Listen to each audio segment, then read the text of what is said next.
In the wake of the racist attack outside the University of Edinburgh's main library building in December, a number of students and former students banded together to form Racism Unmasked, a group designed to combat discrimination against East Asian and Southeast Asian people.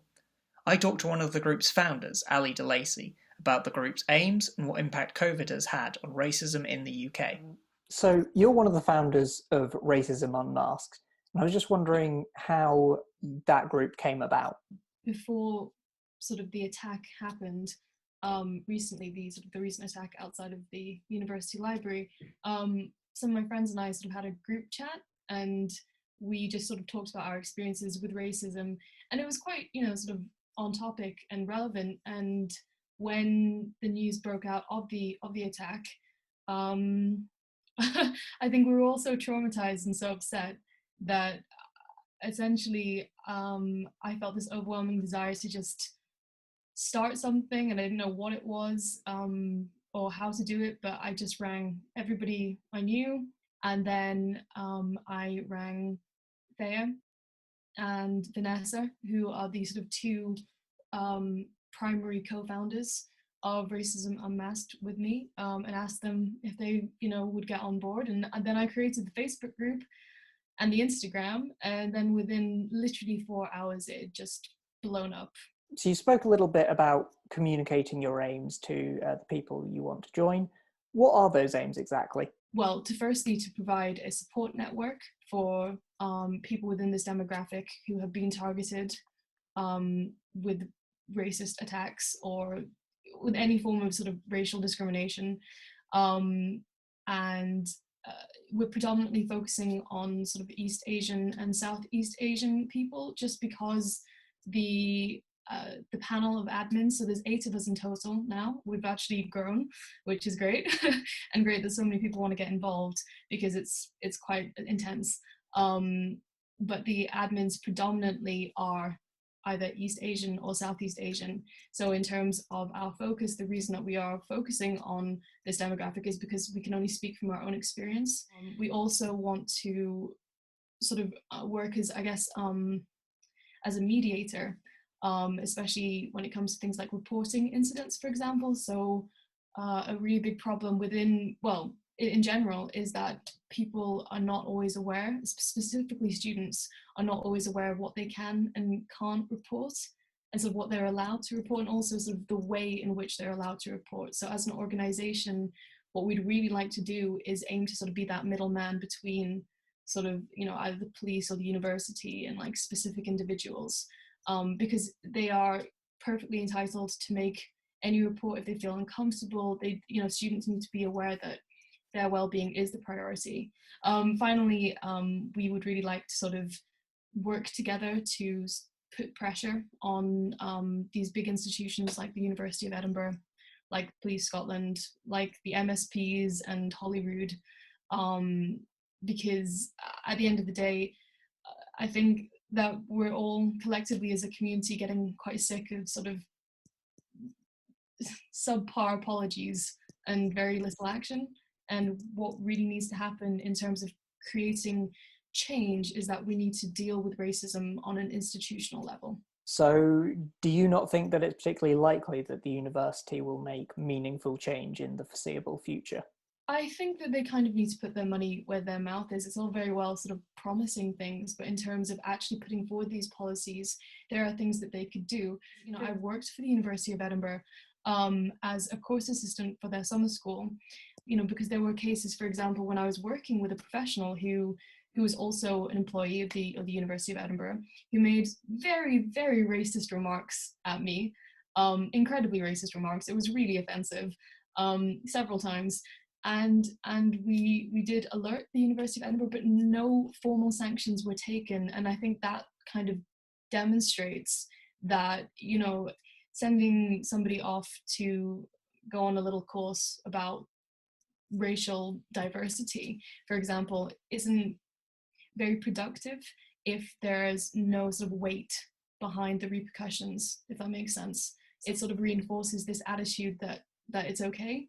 If they were to start making changes, what sort of changes would you like to see? It's true that within USA there is a BAME officer, But in terms of sort of the sabbatical offices, the university could very easily, given how much money and funding it has and support it has from its international students, it could very easily open up a position for somebody, preferably a person of color, to take on the responsibility of tackling racism and hate crimes and discrimination within the university. A lot of the progress that we make heavily relies on sort of the free emotional labor and the voluntary labor of people of color without any real recognition or indeed financial reimbursement. To make some sort of lasting changes within the infrastructure of the university, I do think that it needs to open up positions, paid positions, for people of color to take the lead. So in her statement, Ayanda also wrote that the Asian community has been subjected to increasing levels of racism this year. Has this been your experience? Massively. Things have always been bad. Things have always sort of been uncomfortable. I think there has been a lack of awareness and a lack of attention on the racism faced by East Asians and Southeast Asian people. Because there is this very weird stereotype that they seem to have, that we seem to have it better, which isn't true.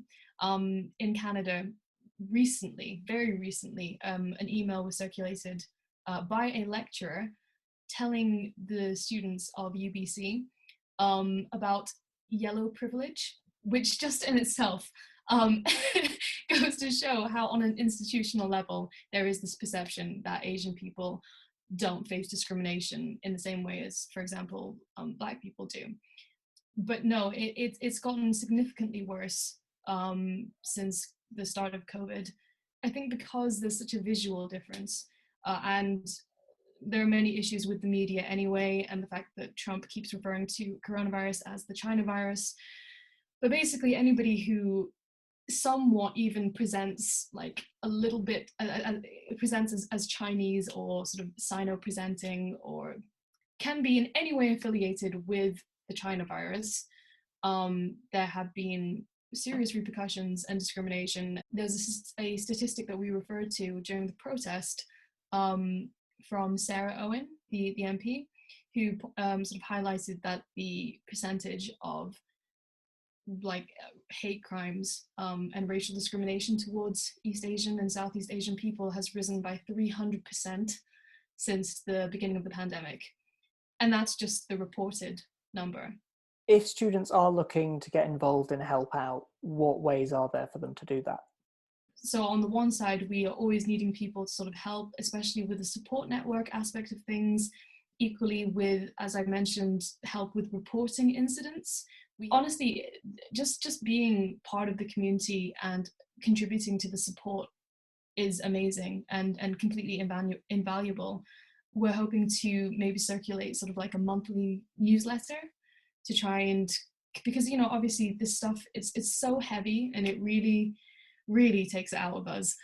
So we want to try and also promote culture, promote East Asian and Southeast Asian culture and art and poetry, and, you know, just talk about positive things and traditions and sort of really create that sort of positive environment too. So we'll need people to write for the newsletter. We'll need people to help with policies if that's something that they know that they have expertise on or is one of their strengths. And people can find you on Facebook and Instagram, that's correct? Racism Unmasked is on Facebook, and Racism Unmasked Edinburgh, at Racism Unmasked Edinburgh, is our Instagram. We also have an email, which is just racismunmaskededinburgh@gmail.com, where people can, you know, write in, and there are many ways that people can find us, and even just hitting us up on Facebook. I've always said, and I've said it on the group too, that as somebody who very much empathizes with